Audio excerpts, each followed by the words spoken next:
Hi everyone, it's Becky here. So welcome to another new video on my YouTube channel. So these days I'm trying to get up really early to finish up my thesis. It's almost there.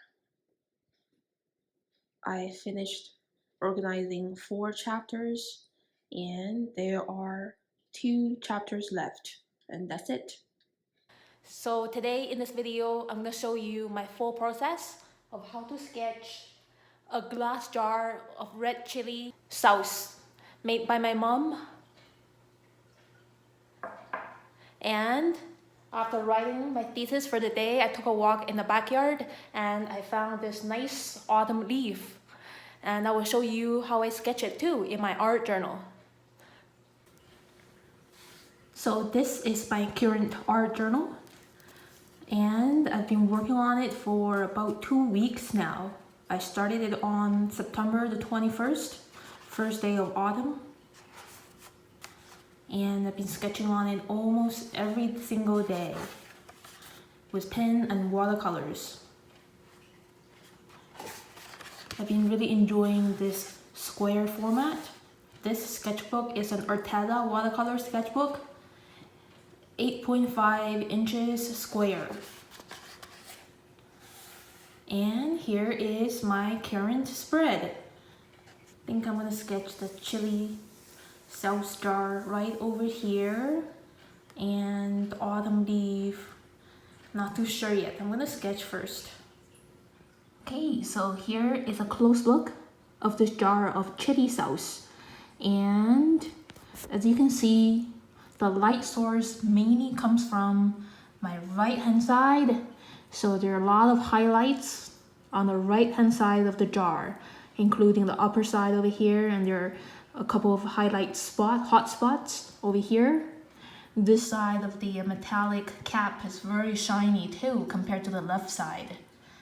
And yeah, let's get started. Okay, so now I am ready to draw. When I sketch, I always start drawing first. And so this is an Etcher graphic pen. Specifically, it is kind of like a brush pen because the tip can change width. When you press a little bit harder, the line becomes thicker. It's kind of like a fountain pen. So before I start drawing, I always like to spend a little bit of time visualizing the size and placement on the paper first. And now I'm starting to draw the ellipse shape of the cap and then the layers, the rim of the cap, the shoulder, the body, and the bottom of the jar. Using a bit of broken line because glass is shiny and it doesn't look that solid. Drawing the texture on the rim, using darker lines to show a little bit of depth. Now drawing the inside outline. This jar is kind of like the combination of a cylinder and a prism. And using broken lines, short and long, to show the shiny streaks on the outside of the jar, and then drawing these pepper pieces sticking on the inside wall of the jar. I think these are mostly pepper seeds and chopped pepper pieces. Takes a little bit of patience to draw these. Okay, so now I'm ready to paint with watercolors. So here is my Etcher watercolor palette. It has 24 half pan colors. Colors are very vibrant. And I have one large Holbein water brush. This is very watery for general broad washes. And this one is a Sakura water brush. It's a medium tip. It's great for fine details. So before putting paint on, I'd like to wet the area first with clear water by squeezing my water brush. And the first layer is being very cautious, adding very watery colors. yellow and yellow orange. Keep it very watery because I want to save the lightness of the glass. I don't want it to make it way too solid, to lose the transparency of the glass. And the metallic color is mainly a mix of ultramarine blue and purple and green.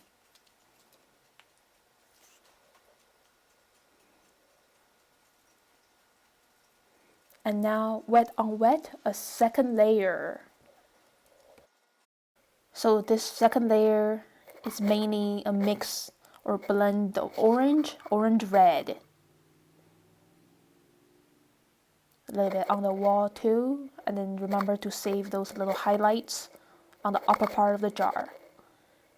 Third layer, wet on wet, an even darker tone of the pepper sauce. I mix in purple into the red brown, or mix in a bit of blue. And using loose brushstrokes to show the little tiny pieces of chopped pepper. Mix in a little bit of ultramarine blue to add a little bit of shade tone for the glass part, the upper part of the jar. Again, keep this tone very watery. Only tiny brushstrokes of it on the side are much darker, and this is very minimal. I don't want to add way too much dark tones to lose the transparency of the glass jar. So there's a lot of control here.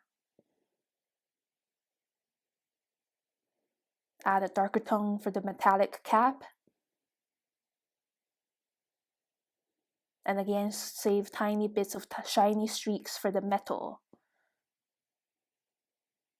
And I want to add even darker tone for the left-hand side of the sauce, because the right-hand side is where the light source comes from. Again, using loose broken brushstrokes to show the texture of the chopped pepper. It's getting closer.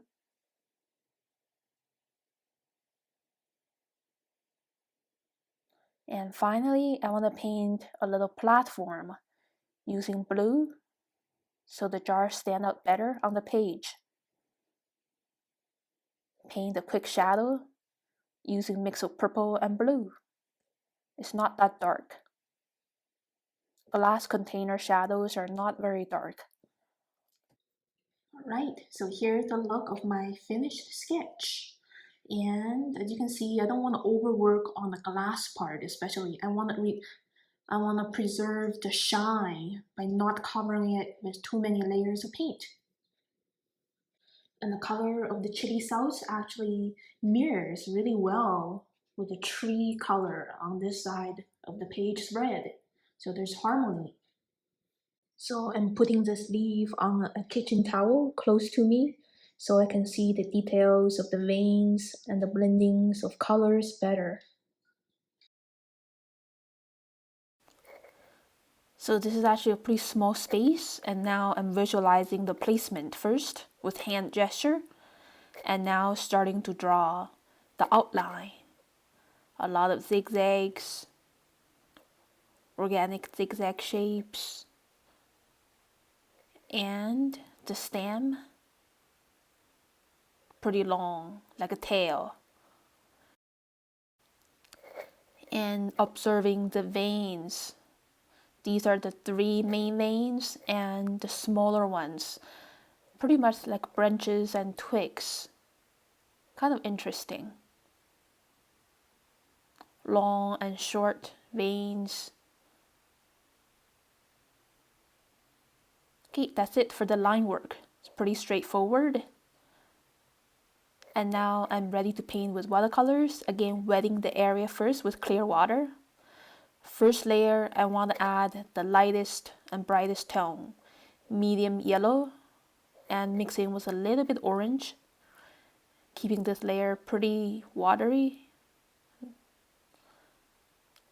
Wet on wet, a mix of magenta and orange. So I'm painting very loosely, but I'm still being aware of leaving tiny gaps from the first layer, because those parts are where the veins are popping up and it looks a little bit brighter.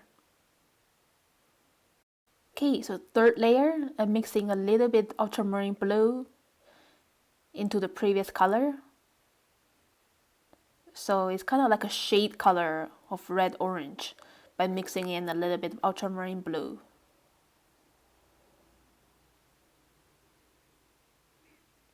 I'm using very small brush strokes and leaving those tiny gaps from the previous layers.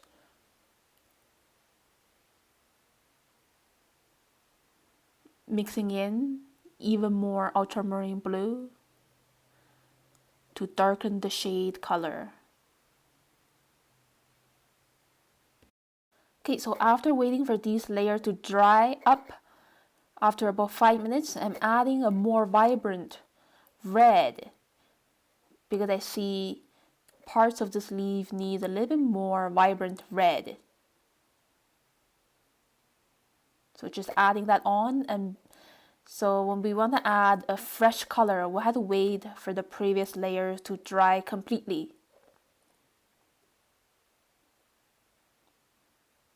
So now it looks more vibrant red, not too dull. So after the paint dries a bit, now I'm adding the shadow using leftover ultramarine blue, mixing with a little bit purple.